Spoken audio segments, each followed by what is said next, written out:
Hello student, this is Vivek. So student, class 12th economics के terminal exam की तैयारी के लिए हमने ओप के लिए बहुत ही बेस्ट ऑब्जेक्टिव लेकर आए हैं, जिससे आपके टर्मिनल एग्जाम की तैयारी और भी ज़्यादा बेहतर हो सकती है। So student, class 12th economics के जो बच्चे हैं कॉमर्स में और आर्ट्स में, तो उनकी तैयारी इन ऑब्जेक्टिव के द्वारा और ज़्यादा बेहतर हो सकती है, क्योंकि आपको पता है कि आपके पेपर में यानी एग्जाम में क्या होता है कि subjective questions and objective questions दोनों ही आते हैं। तो जो आपके सब्जेक्टिव क्वेश्चंस हैं वो तो आप लोग अधिकतर हैंडल कर लेते हो, लेकिन जो आपके ऑब्जेक्टिव क्वेश्चंस हैं वो अधिकतर स्टूडेंट्स हैंडल नहीं कर पाते हैं। तो उसी के लिए से हमने आपके लिए एक बेस्ट वीडियो बनाया है, जिसमें आपको इकोनॉमिक्स के इंपॉर्टेंट ऑब्जेक्टिव्स क्लियर करवाए जाएंगे। सो स्टूडेंट, आज हम इस वाली क्लास में सिर्फ इकोनॉमिक्स के फर्स्ट वाली यूनिट के ऑब्जेक्टिव्स क्लियर करेंगे, जो आपके लिए काफ़ी ज़्यादा बेस्ट इंपॉर्टेंट ऑब्जेक्टिव्स हो सकते हैं। सो स्टूडेंट, अगर आप लोग को इस इकोनॉमिक्स के ऑब्जेक्टिव के पीडीएफ अगर चाहिए तो आप हमारे व्हाट्सएप चैनल पर मैसेज कर सकते हैं, जो आपके स्क्रीन पर दिखाई दे रहा है, जिससे आपको मात्र 11 रुपये में इसके ऑब्जेक्टिव्स के पीडीएफ मिल सकते हैं। तो आपको इसके लिए क्या करना पड़ेगा, हमारे व्हाट्सएप चैनल पर आप लोग को मैसेज करना पड़ेगा। और साथ ही साथ अगर आप लोग को सब्जेक्टिव क्वेश्चंस की भी पीडीएफ चाहिए तो वो भी आपको मिल जाएंगे मात्र 29 रुपीज़ में। और अगर आपको दोनों के ही चाहिए तो वो भी आपको 29 रुपीज़ में मिल जाएंगे, लेकिन उसके लिए आपको क्या करना पड़ेगा, आपको हमारे व्हाट्सएप चैनल पर मैसेज करना पड़ेगा। तो आपको subjective questions and objective questions दोनों के पीडीएफ मिल सकते हैं। ठीक है, तो स्टूडेंट, क्लास हम स्टार्ट करते हैं और इंपॉर्टेंट क्वेश्चंस आपको टर्मिनल एग्जाम के लिए बताते हैं कि कौन कौन से इंपॉर्टेंट ऑब्जेक्टिव्स आप लोग के लिए हो सकते हैं।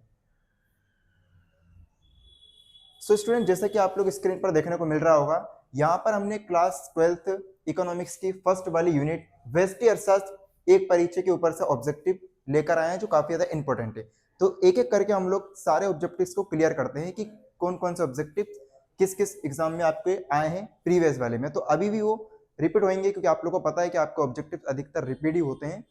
तो वो इंपॉर्टेंट ऑब्जेक्टिव्स कौन कौन से हैं जो आप लोग के और आने वाले हैं टर्मिनल एग्जाम में, और ये मेन एग्जाम के लिए भी आप लोग के लिए इंपॉर्टेंट हो सकते हैं।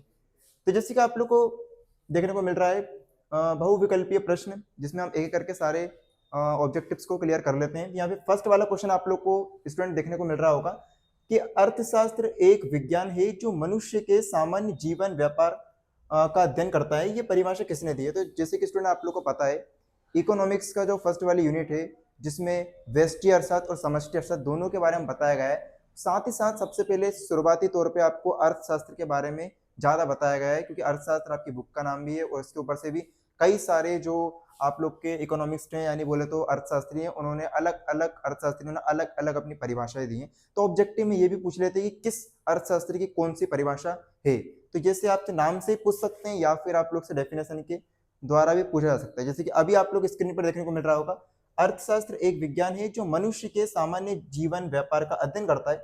अब ये परिभाषा किसने दी है?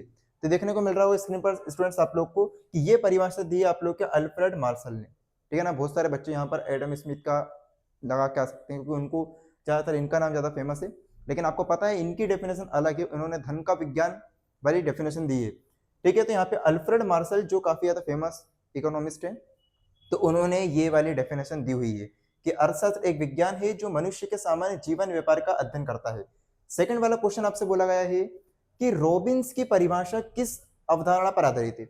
सिर्फ आपको मतलब एक प्रकार से डेफिनेशन ही नहीं, बल्कि वो डेफिनेशन किन पर आधारित है, किस अवधारणा पर आधारित है, ये भी आप लोग से पूछ सकते हैं। तो जैसे कि आप लोग को बोला है कि रॉबिन्स ये भी इकोनॉमिस्ट हैं, इनकी जो परिभाषा है वो किस किस अवधारणा पर आधारित है। तो जैसे कि आपको देखने को मिलेगा धन पर, कल्याण पर, दुर्लभता पर या फिर आर्थिक वृद्धि पर।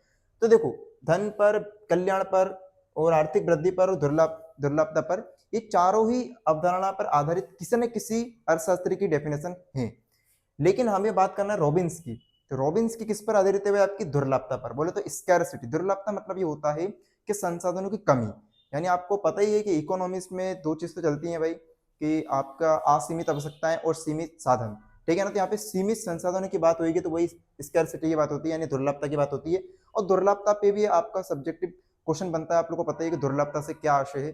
तो इसे रॉबिन्सन जो परिभाषा दी है, उनके अकॉर्डिंग उनकी जो अवधारणा है वो किस पर डिपेंड है? दुर्लभता पर। अब थर्ड वाला क्वेश्चन पर हम जाते हैं। तो थर्ड वाला क्वेश्चन बोल रहा है कि व्यष्टि अर्थशास्त्र को अन्य किस नाम से जाना जा सकता है? तो देखो, व्यष्टि अर्थशास्त्र का कोई एक नाम नहीं रहेगा, व्यष्टि अर्थशास्त्र के अलग अलग नाम भी रह सकते हैं। तो अलग अलग नाम से व्यष्टि अर्थशास्त्र को पुकारते हैं। तो जैसे कि आपको ध्यान में आएगा कि बहुत सारे बच्चे सिर्फ व्यष्टि अर्थशास्त्र के नाम से इसको जानते हैं, लेकिन इसके भी अलग अलग नाम हो सकते हैं। तो जैसे कि व्यष्टि अर्थशास्त्र का जब भी आपका नाम आएगा तो देखो व्यष्टि अर्थशास्त्र को और अन्य नाम से जानने के लिए है कीमत सिद्धांत। जैसे कि आपको देखने को मिल रहा है, इसका उत्तर है कीमत सिद्धांत, ठीक है ना। अब कीमत सिद्धांत इसका उत्तर क्यों है, आप लोग को अगर आपने चैप्टर अच्छे से रीड करा होगा, यूनिट अच्छे तरीके से पढ़ी होगी, तो आपको पता होगा कि भाई व्यष्टि अर्थशास्त्र का मुख्य तंत्र कीमत तंत्र भी है, ठीक है ना। तो कीमत तंत्र इसका मुख्य क्या है भाई, आप लोग का सिद्धांत है भाई, ठीक है। तो यहाँ से वो सिद्धांत पूछे तो आप कीमत तंत्र बताओगे, और अगर आप लोग से अलग नाम पूछे तो आप लोग कीमत सिद्धांत बताओगे, ठीक है ना। अब नेक्स्ट पे आते हैं, तो नेक्स्ट आपसे बोला है कि समष्टि अर्थशास्त्र। देखो व्यष्टि अर्थशास्त्र समष्टि अर्थशास्त्र के दो भाग हैं, ये तो आप लोग को पता ही है। तो व्यष्टि अर्थशास्त्र को तो अन्य नाम से अगर पुकारेंगे तो कीमत सिद्धांत बोलेंगे, लेकिन अगर समष्टि अर्थशास्त्र को अगर आपको अन्य नाम से पुकारना है तो फिर आप इसको किस नाम से पुकार सकते हो। तो इसको आप अन्य नाम से पुकारने के लिए क्या वर्ड यूज कर सकते हो, तो कीमत सिद्धांत तो आपका व्यष्टि में चला जाएगा, इसका आएगा आपका आय सिद्धांत। सिंपल है, कीमत सिद्धांत व्यष्टि अर्थशास्त्र का दूसरा नाम है, आय सिद्धांत आप लोग का समष्टि अर्थशास्त्र का दूसरा नाम रहेगा। लेकिन यही इनके दूसरे नाम नहीं, इनके अलावा भी इनके अलग अलग नाम हो सकते हैं। जैसे कि व्यष्टि अर्थशास्त्र को कीमत सिद्धांत के अलावा आप सूक्ष्म अर्थशास्त्र भी बोल सकते हो सकता है क्योंकि ऑब्जेक्टिव में वो वाला नाम आ जाए, इसको हटा के, तो आप लोग को याद जरूर रखना है। नेक्स्ट समष्टि अर्थशास्त्र का एक और नाम मैं आपको बताऊं तो योगात्मक अर्थशास्त्र भी बोलते हैं, तो वो नाम भी आप लोग को याद रखना है क्योंकि ऑब्जेक्टिव में इनके नाम भी अलग अलग बहुत सारे हैं। अभी ये एग्जांपल दिया है, कभी कल दूसरे नाम का एग्जांपल आपको दे सकते हैं, इसलिए आप उनको भी याद रखना, ठीक है। नाम से आप लोग को पता चल रही है, ठीक है। नेक्स्ट आपसे बोला गया है कि क्या उत्पादन करें, ये समस्या मुख्यतः किससे संबंधित है। तो स्टूडेंट आप लोग को पता ही है, क्या उत्पादन करें वर्ड बोलने से आपको समझ में आ जाना चाहिए कि मैं किसकी बात कर रहा हूँ या फिर ऑब्जेक्टिव किसकी बात कर रही है। तो स्टूडेंट आप लोग को बिल्कुल इतना तो पता होगा कि अर्थशास्त्र की केंद्रीय समस्याएं भी हैं आप लोग की। तो केंद्रीय समस्या आप लोग को पता है ना भाई, क्या उत्पन्न करना है, किसके लिए उत्पन्न करना है, ठीक है ना। तो उत्पादन कैसे किया जाना है, तो ये आपकी क्या है भाई, केंद्रीय समस्याएं हैं। तो वो केंद्रीय समस्याओं का एक समस्या यहाँ पे आपको दी है कि क्या उत्पादन करना है। तो ये क्या उत्पादन करें, ये समस्या मुख्यतः किससे संबंधित है, ये आपसे पूछा गया है। तो देखो, क्या वो संसाधनों के आवंटन से संबंधित है या फिर आय के वितरण संबंधित है, जनसंख्या वृद्धि संबंधित है या मुद्रास्फीति से। तो आप लोग को पता है कि वो साधनों के आवंटन से संबंधित है। मतलब मैं आपको बताया तो कौन साधन से।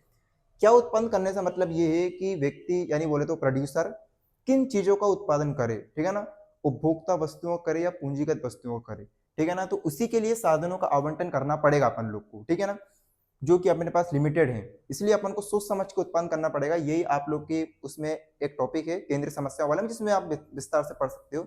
इन ऑब्जेक्टिव में आप लोग को यहाँ पे एक ही वर्ड में आंसर देना पड़ता है, तो सिंपल सी बात है, साधनों के आवंटन से, ठीक है ना। लेकिन मैंने आपको ये रिकॉल करवा दिया कि ये क्या उत्पन्न करने आपकी केंद्रीय समस्याओं से लिया गया है, जो कि 3 है, ठीक है ना। इसमें से पहला आपको क्या उत्पन्न करने से बोल दिया। अगर आपसे बोले कि किसके लिए उत्पन्न करना है, ये मुख्यतः किससे संबंधित है, ऐसा भी आपसे पूछ सकते हैं। तो कैसे ही आप लोग से ऑब्जेक्टिव पूछा जा सकता है, तो आपके डाउट्स, आपके टॉपिक्स पूरे तरीके से क्लियर होना चाहिए। नेक्स्ट है आप लोग का छठा वाला, उत्पादन संभावना वक्र यानी कि पीपीसी कर्व जिसे आप बोलते हो, यानी प्रोडक्शन पॉसिबिलिटी कर्व। मूल बिंदु की ओर सामान्यतः कैसा होता है। आपका जो उत्पादन संभावना वक्र है, जो आप लोगों ने बनाया होगा, ठीक है ना, तो उत्पादन संभावना वक्र के बारे में भी आप लोग को पढ़ा होगा आप लोगों ने। इसका कर्व भी होता है भाई, है ना, बाएं से दाएं नीचे की ओर गिरता हुआ होता है, जो आपने देखा होगा। तो ये मूल बिंदु की ओर सामान्यतः कैसा होता है भाई, उत्तल होता है, अवतल होता है, एक सीधी रेखा में होता है या क्षैतिज रेखा में। देखो, एक सीधी रेखा और क्षैतिज रेखा में तो ये बिल्कुल भी नहीं होता है, आपको पता ही है। जो भी कर्व्स आप लोग देखते हो अधिकतर वो उत्तल और अवतल में आप लोग को देखने को मिलते हैं, ठीक है ना, क्लियरली बात है। तो यहाँ पर ये होता है अवतल, ठीक है ना, हाँ अवतल होता है, ये उत्तल नहीं होता, ठीक है। तो ये अवतल होता है भाई, ठीक है ना, कॉनकेव। तो ये अवतल आप लोग को पाया जाता है क्योंकि ये बाएं से दाएं नीचे की ओर गिरता हुआ होता है, ठीक है ना। ये बाएं से नीचे की ओर गिरता है, तो इसका जो आकार बन जाता है वो कैसा बन जाता है, अवतल के जैसा बन जाता है, ठीक है ना। मूल बिंदु तो आप लोग जानते हो ना भाई, ठीक है ना, शून्य वाले की बात हो रही है, ठीक है, जो आप लोग कर्व देखते हो, ठीक है, उसी की। तो अब आगे आपसे बोला गया 7th वाला क्वेश्चन कि उत्पादन संभावना वक्र अवतल आकार का होने का मुख्य कारण क्या है। अब ये भी आपसे पूछ सकते हैं। अब आप लोग को पता है भाई उत्पादन संभावना वक्र क्या है। उत्पादन संभावना वक्र मूल बिंदु की ओर अवतल होता है। फिर उत्पादन संभावना वक्र मूल बिंदु की ओर अवतल होता क्यों है, इसका भी तो रीजन आपसे पूछ सकते हैं ना। तो ये रीजन आप लोग को वन वर्ड में बताना पड़ेगा कि भाई ऐसा क्यों होता है। तो देखो, सीमांत प्रति परिवर्तन दर का घटना या फिर सीमांत प्रति परिवर्तन दर का बढ़ना या फिर स्थिर लागत या साधनों की अधिकता। तो देखो, स्थिर लागत और साधनों की अधिकता तो इसमें बिल्कुल भी नहीं आएगा, ठीक है। हाँ, सीमांत प्रति सॉरी सीमांत परिवर्तन दर का घटना या फिर सीमांत परिवर्तन दर का बढ़ना, इन दोनों में से कोई ना कोई सा एक तो रहेगा। तो क्लियर सी बात है, इन्होंने यहाँ पे बोला क्या है कि उत्पादन संभावना वक्र अवतल आकार का होने का मुख्य कारण क्या है। देखो जब ये वक्र अवतल होएगा तो सिंपल सी बात है, आपकी सीमांत परिवर्तन दर क्या होगी भाई, बढ़ेगी ना कि घटेगी भाई, ठीक है ना। तभी तो बाएं से दाएं नीचे की ओर गिरेगा भाई, ठीक है ना, क्योंकि बढ़ेगी तभी क्या होगा, ये नीचे की ओर गिरेगा, ठीक है ना। रियलिटी वाली बात ये है कि सीमांत आपकी जो परिवर्तन दर होती है वो हमेशा घटती ही है, ठीक है। तो वो घटती है तो मतलब सॉरी एक प्रकार से वो नीचे की ओर जाती है, मतलब उसको घटने को बढ़ना कहते हैं रियलिटी में, ठीक है। यानी कि वो नीचे की ओर गिरेगी तो मतलब उसको बढ़ना कहेंगे, बढ़ने का मतलब ये नहीं कि वो ऊपर जाए, ठीक है ना। नेक्स्ट है आप लोग का 8th वाला क्वेश्चन, उत्पन्न संभावना वक्र पर स्थित कोई भी बिंदु किसे दर्शाता है। अगर आप लोगों ने भाई प्रोडक्शन पॉसिबिलिटी कर्व देखा होगा तो आपने उसमें अलग अलग बिंदु देखे होंगे, जैसे कि आप लोग टेबल के द्वारा उस कर्व को बनाते हो, तो उस कर्व में आप लोग बाएं से नीचे को झुकाने के साथ साथ आप उन बिंदुओं को मिलाकर उसको झुकाते हो, तो आपको कई सारे बिंदु यहाँ पे देखने को मिलते हैं। जिस प्रकार से टेबल में आप लोग देखते हो, संयोग को आप लोग बनाते हो, तो वो जो बिंदु होते हैं तो वो बिंदु किसको दर्शाते हैं भाई, ठीक है ना, किसे दर्शाते हैं। तो जो बिंदु होते हैं भाई वो आप लोग के साधनों का अकुशल उपयोग को दर्शाते हैं या साधनों का पूर्ण एवं कुशल उपयोग को दर्शाते हैं। सिंपल है, वो साधनों का पूर्ण एवं कुशल उपयोग को ही दर्शाते हैं। मतलब जो बिंदु होते हैं वो आपके साधनों के पूर्ण और कुशल उपयोग को दर्शाते हैं। मतलब वहां पर वो पॉइंट होता है कि जहां पर आपके साधनों का पूर्ण उपयोग हो रहा है और एक प्रकार से कुशल उपयोग भी हो रहा है भाई, ठीक है ना। नेक्स्ट क्वेश्चन है आप लोग का, उत्पादन संभावना वक्र के भीतर स्थित बिंदु किसे प्रदर्शित करते हैं। देखो उत्पादन संभावना वक्र के जो बिंदु हैं, है ना, उनके ऊपर जब रेखा जा रही है तो सिंपल सी बात है वो क्या होगा भाई, आपके पूर्ण और कुशल माने जाएंगे। लेकिन अगर मान लो आपकी जो लाइन जा रही है उसके नीचे बिंदु रह गए, है ना, या ऊपर बिंदु रह गए, तो वो कुशल नहीं होंगे, ठीक है ना। रियलिटी वाली बात तो यही है। तो यहाँ पे यही बोला गया है कि उसके भीतर, भीतर बोले तो अंदर रहेगा, मान लो लाइन ऊपर से जा रही है, ठीक है ना, और बिंदु आपके अंदर रह गए, तो फिर वो किसे प्रदर्शित करेंगे भाई, साधनों का पूर्ण उपयोग को, तो बिल्कुल भी नहीं, ये तो होएगा ही नहीं। साधनों का अल्प या अकुशल उपयोग, तो यही वाला रहेगा, आपको बता दिया। जब बिंदु मिलेंगे तो कुशल उपयोग, जब बिंदु नहीं मिलेंगे या फिर उसके भीतर रहेंगे, अंदर रहेंगे, तो अकुशल उपयोग, ठीक है ना। नेक्स्ट आपको यहाँ पे बोला गया है कि नेक्स्ट वाले में कि आर्थिक समृद्धि यानी इकोनॉमिक ग्रोथ होने पर उत्पादन संभावना वक्र, भाई आर्थिक समृद्धि होने पर उत्पादन संभावना वक्र कैसा होता है। तो भाई कैसा होता है भाई, बाईं ओर खिसक जाता है या दाईं ओर खिसक जाता है, अपरिवर्तित रहता है या एक बिंदु पर सिकुड़ जाता है भाई, ठीक है ना। तो सिंपल सी बात है, जब इकोनॉमिक ग्रोथ होती है तो ये दाईं ओर खिसक जाता है भाई, ठीक है ना। बाईं से दाईं ओर आप लोगों को बताया ये होता है, तो ये कर क्या करेगा, दाईं ओर खिसक जाएगा भाई, ठीक है ना। नेक्स्ट क्वेश्चन आप लोग को स्टूडेंट यहाँ पे देखने को मिल रहा है कि 11वां वाला, एक वस्तु की एक अतिरिक्त इकाई पर प्राप्त होने वाली त्यागी गई दूसरी वस्तु की मात्रा को क्या कहते हैं। तो सिंपल सी बात है, इसको अवसर लागत कहते हैं, ये तो आप लोग को पता ही है। और ये अवसर लागत की डेफिनेशन है, ठीक है ना, ये अवसर लागत का मतलब है, ठीक है ना। तो अवसर लागत का मतलब आपको पता ही है, अवसर लागत वो लागत होती है जहां पर हम, है ना, जिसमें दो वस्तु होती हैं आपके, जिसमें से आप लोग एक वस्तु को छोड़ने के लिए दूसरी, मतलब दूसरी वस्तु को पाने के लिए पहली वाली वस्तु को त्याग करते हो, तो वही अवसर लागत होती है। यहाँ पे यही बोला गया है कि आप लोग क्या करोगे, एक अतिरिक्त इकाई प्राप्त करने हेतु त्यागी गई दूसरी वस्तु की मात्रा को कहते हैं भाई, ठीक है ना। यानी दूसरी वस्तु की जो त्याग देते हो उस वस्तु को पाने के लिए भाई, ठीक है ना। नेक्स्ट आपका है भाई, धनात्मक अर्थशास्त्र किससे संबंधित है ना। धनात्मक अर्थशास्त्र किससे संबंधित है। तो भाई देखो, जो आपका धनात्मक अर्थशास्त्र यानी पॉजिटिव इकोनॉमी है, ठीक है, तो भाई किससे संबंधित है भाई, क्या है से, क्या होना चाहिए से, मूल निर्णय से या आदर्शों से। तो सिंपल सी बात है, ये क्या है से यानी तथ्यों से संबंधित होता है। जैसे कि आपकी अर्थशास्त्र जो है वो धनात्मक अर्थशास्त्र भी है, ठीक है ना, और आदर्शात्मक अर्थशास्त्र भी है, ठीक है ना। तो आदर्शात्मक अर्थशास्त्र इससे रहेगी, क्या होना चाहिए से, ठीक है ना। जो कोई इसका नीचे क्वेश्चन आई गया आपका 13 वाला कि आदर्शात्मक अर्थशास्त्र किससे संबंधित होता है। तो भाई सिंपल सी बात है, क्या होना चाहिए से ये संबंधित होता है, ठीक है ना। क्या है से या फिर तथ्यों से संबंधित, तो आपको क्या है भाई, धनात्मक अर्थशास्त्र। और आपका आदर्शात्मक अर्थशास्त्र किससे होगी, क्या होना चाहिए से।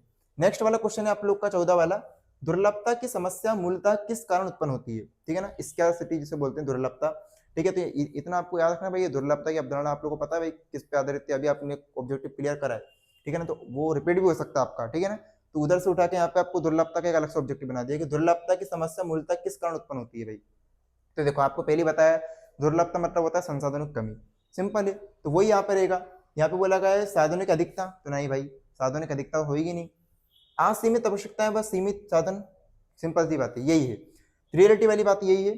ठीक है ना कि भाई देखो दुर्लभता मतलब ये होता है कि भाई साधनों की कमी, जो यहाँ पे आप लोग सोचोगे यहाँ पे सीमित साधन है, सीमित मतलब ये होता है कि दुर्लभता में मतलब आपके साधनों की कमी है, यानी आपकी जो साधन है वो लिमिटेड है और आपकी इच्छाएं अनलिमिटेड है।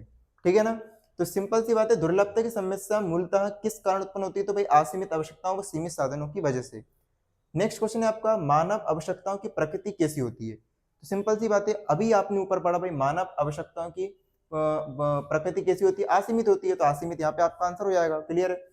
आर्थिक साधनों की प्रकृति कैसी होती है, आर्थिक साधनों की प्रकृति कैसी होती है, तो सिंपल सी बात है, इनकी सीमित होती है, ये तो आपको अभी बताया भाई, साधनों की तो सीमित होती है, दुर्लभ भी बोल सकते हो आप लोग, वैकल्पिक उपयोग वाले भी बोल सकते हो, यानी यहाँ पे 3-4 वर्ड, 2-3 वर्ड लिख दिए हैं, इसमें से कोई सा एक वर्ड भी आ सकता है, ठीक है ना, हो सकता है सीमित ना आके दुर्लभ आया, दुर्लभ ना आके वैकल्पिक उपयोग आया, कोई सा वर्ड आ सकता है, लेकिन आपको हर वर्ड पता होना चाहिए, क्लियर है। नेक्स्ट 17 वाला हम करते हैं, किसके लिए उत्पादन करें, ये केंद्रीय समस्या मुख्यतः किससे संबंधित है। अभी आपने इससे पहले क्या उत्पन्न करे वाला पढ़ा था, अब आ गया आपको किसके लिए उत्पन्न करें, ठीक है ना, तो किसके लिए उत्पन्न करें, ये केंद्रीय समस्या मुख्यतः किस संबंधित है, तो भाई ये संबंधित है आय एवं धन के वितरण से, ठीक है ना, ये आय एवं धन के वितरण से है, ठीक है ना, तो ये आप लोग को यहाँ पे लिखा भी है आय एवं धन के वितरण से संबंधित है, ठीक है, क्योंकि साधनों के आवंटन से तो क्या संबंधित था कि क्या उत्पादन किया जाए, ठीक है ना, उत्पादन कैसे किया जाए वो उत्पादन के तकनीक से संबंधित है, और यहाँ पे बोला गया है किसके लिए किया है, इसलिए यहाँ पर आय एवं धन का वितरण यहाँ पे आएगा भाई, ठीक है ना। नेक्स्ट आपका कैसे उत्पन्न किया है, ये आपको यही आ गया, कैसे उत्पादन किया जाए भाई, ठीक है ना, कैसे उत्पन्न किया जाए मतलब ये है कि भाई उसमें अपन पूंजी अधिक लगाएं या फिर श्रम अधिक लगाएं, तो ये किसके लिए भाई, ये उत्पादन तकनीक के चुनाव से भाई, ठीक है ना, तकनीक मतलब की टेक्नोलॉजी की बात हो रही है कि हम टेक्नोलॉजी को ज्यादा लगाएं या फिर कैपिटल को ज्यादा लगाएं, ये दो समस्या आपको बताई जा रही है ना, मतलब टेक्नोलॉजी को ज्यादा लगाएं या फिर अपन लेबर ज्यादा लगाएं, ठीक है। 19 वाला उत्पादन संभावना वक्र की ढाल को क्या कहते हैं, मतलब उत्पादन संभावना वक्र जो आप स्लोप देखते हो उसकी ढाल तो आप क्या कहते, क्या मतलब क्या कहते हो भाई, उपयोगिता सीमांत कहते हो, सीमांत परिवर्तन दर कहते हो, सीमांत लागत कहते हो, सीमांत आगम कहते हो, तो भाई सिंपल सी बात है सीमांत परिवर्तन दर कहते हैं आप लोग, इससे पहले भी आप लोगों ने सीमांत परिवर्तन दर पर वर्ड पढ़ा था ऊपर, अपन ने इसको क्लियर करा था, सिंपल सी बात है। तो उत्पादन संभावना वक्र की ढाल को आप सीमांत परिवर्तन दर कहते हो, क्यों, क्योंकि देखो इसमें आपका जो सीमांत परिवर्तन दर है वो क्या होती है, आपकी नीचे की ओर झुकी होती है भाई, ठीक है ना, यानी वो बढ़ती है भाई, ठीक है ना, झुकती है लेकिन वो एक प्रकार से बढ़ भी रही है भाई, ठीक है। नेक्स्ट आपसे बोला गया है आधुनिक अर्थशास्त्र में क्या कैसे तथा किसके लिए उत्पन्न करें, आपको बता ही दिया अर्थशास्त्र की केंद्रीय समस्याएं, ठीक है ना, क्या उत्पन्न करें, कैसे करें, किसके लिए करें, तो भाई ये उत्पन्न करें, इन 3 केंद्रीय समस्याओं का प्रतिपादन एक्चुअल में किया किसने, तो भाई किसने किया है, तो एडम स्मिथ ने नहीं किया भाई, अल्फ्रेड मार्शल ने भी नहीं किया, तो भाई पॉल ए सैमुअल्सन ने इसका किया भाई, आपको इनका नाम याद रखना है भाई, तो ये हैं वो व्यक्ति जिन्होंने अर्थशास्त्र केंद्रीय समस्याओं का क्या किया भाई, प्रतिपादन किया है भाई, तो ना पॉल ए सैमुअल्सन भाई, इनका नाम आप लोग को बिल्कुल अच्छे तरीके से याद रखना है, कंफ्यूज बिल्कुल भी नहीं होना है भाई, ये सभी एक्चुअल में है तो अर्थशास्त्री ही, ठीक है ना, तो इनकी अपनी अपनी अलग से परिभाषा भी है और इन्होंने अलग अलग सिद्धांतों का प्रतिपादन भी किया है भाई, ठीक है। नेक्स्ट अपन बात करते हैं रिक्त स्थान की, अभी अपन ने भाई वैकल्पिक मतलब ऑब्जेक्टिव देखे थे, अब अपन लोग देखेंगे रिक्त स्थान, ठीक है ना, ये भी बहुत ज्यादा मेन रोल रखते हैं आप लोग का भाई, ठीक है। तो व्यष्टि अर्थशास्त्र को सिद्धांत कहा जाता है भाई, क्या क्या सिद्धांत क्या आता है, आपने पहले ही पढ़ा था भाई, तो कीमत सिद्धांत कहा जाता है, दूसरा नाम इसका यही है। समष्टि अर्थशास्त्र को आय सिद्धांत कहा जाता है। रोबिन्स की परिभाषा, तो भाई रोबिन्स की परिभाषा क्या है भाई, आप लोग की दुर्लभता की अवधारणा पर आधारित है, आपने पहले पढ़ा था, जो रोबिन्स की परिभाषा है, जो उन्होंने अर्थशास्त्र की परिभाषा दी है, वो किस पे डिपेंड है भाई, आपकी दुर्लभता पर, ठीक है ना, ये आप लोग को बड़ी याद रखना है, दुर्लभता यानी बोले तो स्कैर्सिटी, ठीक है, यानी बोले तो संसाधनों की कमी। मार्शल की परिभाषा, तो मार्शल की परिभाषा कल्याण पर, ठीक है ना, आधारित है। उत्पादन संभावना वक्र मूल बिंदु की ओर अवतल होता है, अपन ने पहले पढ़ा था। आर्थिक समृद्धि होने पर उत्पादन संभावना वक्र क्या होता है भाई, दाईं ओर खिसक जाता है, आर्थिक समृद्धि होती है तो आपका उत्पादन संभावना वक्र किस ओर खिसक जाता है भाई, आपका दाईं ओर, क्योंकि आपको उत्पादन संभावना वक्र का ढाल जो रहता है वो बाईं से दाईं ओर झुकता हुआ होता है भाई, ठीक है ना। अवसर लागत को एक और नाम से पुकारना है आपको भाई, ठीक है ना, अवसर लागत को वैकल्पिक लागत भी बोलते हैं, यहाँ पे आपका है ना वैकल्पिक लिखा ही वर्ड है, ये तो वैकल्पिक लागत भी इसे आप बोल सकते हो। मानव आवश्यकताएं असीमित होती हैं भाई, ठीक है। आधुनिक अर्थशास्त्र में केंद्रीय समस्याएं 3 पाई जाती हैं, क्या उत्पन्न करना है, किसके लिए करना है और कैसे करना है। धनात्मक अर्थशास्त्र, ठीक है ना। धनात्मक अर्थशास्त्र जो होती है आप लोग को पता ही है, तथ्यों पर आधारित होती है। और आपकी दूसरी कौन सी है भाई, आदर्शात्मक। आदर्शात्मक आपके मूल मूल निर्णयों पर होती है भाई, ठीक है ना। तो ये तथ्यों पे होती है, ये मूल निर्णयों पे होती है भाई, ठीक है। और भी आपको एक बड़ा बताए थे भाई, ये क्या है से भाई, ठीक है ना। तो ये भी आप लोग को वो भी याद रखना है भाई, ठीक है ना। वो भी आप लोग से हो सकता है पूछ ले तो आप लोग वो भी लिख सकते हो, या फिर तथ्यों से मूल निर्णयों से तो आप लिख ही सकते हो, कोई दिक्कत वाली बात नहीं है। अब यहाँ पर हम लोग ट्रू एंड फॉल्स देख लेते हैं। तो ट्रू एंड फॉल्स तो काफी ज्यादा इसकी ईजी है, कोई ज्यादा टफ नहीं है, उन्हीं से रिलेटेड ही है। उत्पादन संभव वक्र सदैव उत्तल आकार का होता है भाई। तो सिंपल सी बात है, उत्तल तो वो होता ही नहीं है भाई, वो तो अवतल होता है भाई, ठीक है ना। तो यहाँ पे आपका असत्य आ जाएगा भाई, वक्र का अवतल होता है भाई, ठीक है ना। तो आपका भी बता दिया। दुर्लभता के कारण ही चुनाव की समस्या उत्पन्न होती है, दुर्लभता के कारण। तो भाई ये बात बिल्कुल सत्य है, दुर्लभता है, स्कैरसिटी है, तभी तो हमें क्या करना पड़ता है, वैकल्पिक उपयोग करना पड़ते हैं। नेक्स्ट आपसे बोला गया रॉबिन्स की परिभाषा कल्याण की अवधारणा पर आधारित है। तो बिल्कुल भी नहीं है भाई, रॉबिन्स की तो दुर्लभता पर आधारित है भाई, ठीक है ना। कल्याण पर तो भाई मार्शल की है, तो ये आप लोग समझ सकते हो, इसलिए क्या हो गया, असत्य हो गया। उत्पादन संभावना वक्र के बाहर स्थित कोई भी बिंदु वर्तमान संसाधनों व तकनीके के साथ अपर्याप्त होता है भाई। सिंपल सी बात है, ये बिल्कुल सही है। उत्पन्न संभावना वक्र के जो बिंदु हैं, ठीक है ना, वो बाहर भी रह सकते हैं और अंदर भी रह सकते हैं, लेकिन जब वो बाहर रहेंगे या अंदर रहेंगे, सिंपल सी बात है, वो कुशल नहीं पाई जाएंगे, ठीक है ना, वो अपर्याय होंगे भाई, ठीक है। तो यहाँ पे आपको सत्य आ जाएगा, बिल्कुल क्लियर है ये बात। तो समष्टि अर्थशास्त्र में एक व्यक्तिगत उपभोक्ता या फर्म का अध्ययन किया जाता है समष्टि में। तो भाई ये बात तो असत्य है, बल्कि समष्टि अर्थशास्त्र में अपन एक व्यक्ति का नहीं, है ना, बहुत सारे व्यक्तियों को करते हैं अध्ययन, और एक फर्म का नहीं, बल्कि एक से ज्यादा फर्म यानी उद्योगों का अपन क्या करते हैं, इसमें अध्ययन करते हैं। तो ये बात आपकी असत्य जाएगी, ठीक है। नेक्स्ट है आपका आर्थिक समस्या का मूल कारण संसाधनों की दुर्लभता एवं उनका वैकल्पिक उपयोग है। भाई आर्थिक समस्या किसकी वजह से होती है, दुर्लभता की वजह से, ठीक है।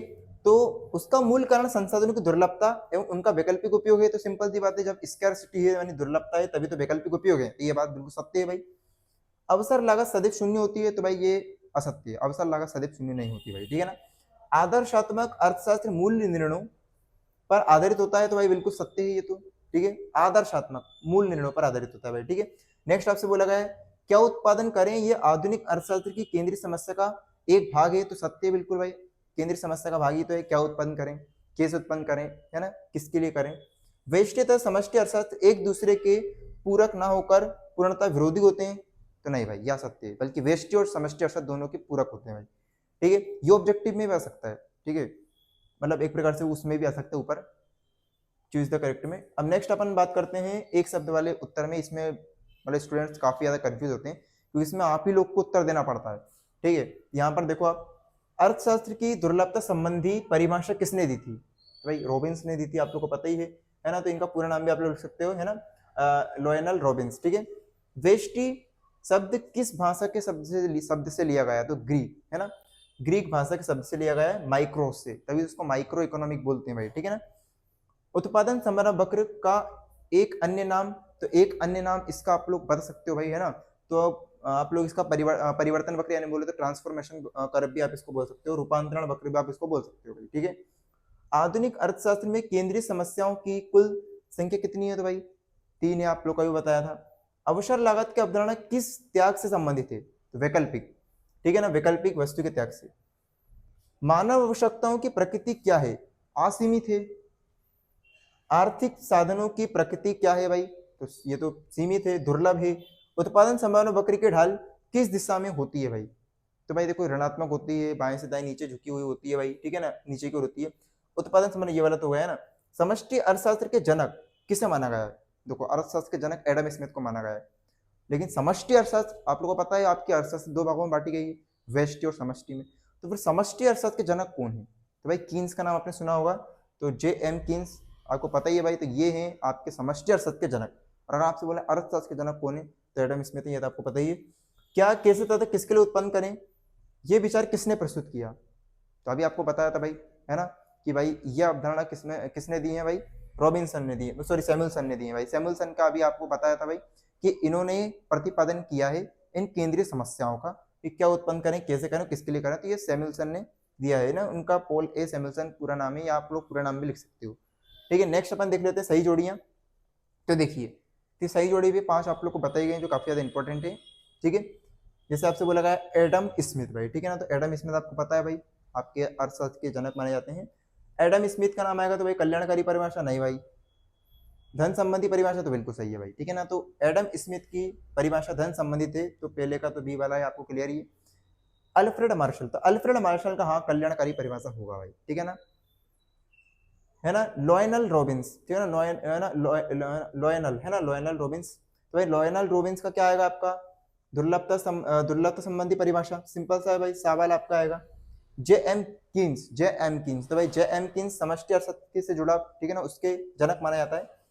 पॉल एस सैमुअल्सन, तो पॉल एस सैमुअल्सन भाई केंद्रीय समस्याओं का प्रतिपादक, ठीक है ना, प्रतिपादन इन्होंने किया है भाई, तो यही है। तो स्टूडेंट आप लोग के जो फर्स्ट वाली यूनिट के जो मोस्ट इंपॉर्टेंट ऑब्जेक्टिव थे वो मैंने आप लोग को बता दिए हैं, क्योंकि ये आपके लिए काफ़ी ज़्यादा बेहतर हो सकते हैं आपके टर्मिनल एग्जाम के लिए, तो आप इनको कंप्लीट कर सकते हो। और ये आप लोग अगर पूरे पढ़ लोगे तो आप लोग के जो ऑब्जेक्टिव का डाउट है वो पूरा क्लियर हो जाएगा, क्योंकि ये ऑब्जेक्टिव बार बार आपके एग्जाम्स में आते रहते हैं। तो स्टूडेंट मैंने आपको बता ही दिया है कि आप ये ऑब्जेक्टिव क्या कर सकते हो, इसका पीडीएफ भी आप लोग ले सकते हो इस व्हाट्सएप नंबर पर मैसेज करके, ठीक है ना, वो भी मात्र आपको 11 रुपए में मिल जाएगा। फिर आप अगर बात करें आप लोग को सब्जेक्टिव क्वेश्चंस भी चाहिए एग्जाम्स के लिए, तो वो भी आप लोग नोट्स आप लोग ले सकते हो इसी वाले नंबर पर मैसेज करके, मात्र सिर्फ 29 रुपीज़ में। और अगर आपको दोनों चाहिए तो दोनों भी आपको मिलेंगे सिर्फ 29 रुपीज़ में ही, यानी ऑब्जेक्टिव के आपको पीडीएफ और साथ ही साथ क्वेश्चन आंसर्स के भी पीडीएफ आपको मिल जाएंगे, ठीक है ना। अब इसी के साथ साथ आप लोग इकोनॉमिक्स के ही नहीं बल्कि बिजनेस के एंड अकाउंट्स के भी इंपॉर्टेंट क्वेश्चंस यानी ऑब्जेक्टिव वाले, उसके लिए हम लोग वीडियो लाएंगे। तो आप लोग क्या करो, चैनल को सब्सक्राइब जरूर करो, ठीक है ना, और इस वीडियो को शेयर जरूर करो ताकि सभी को ये ऑब्जेक्टिव्स मिल सकें। Thank you.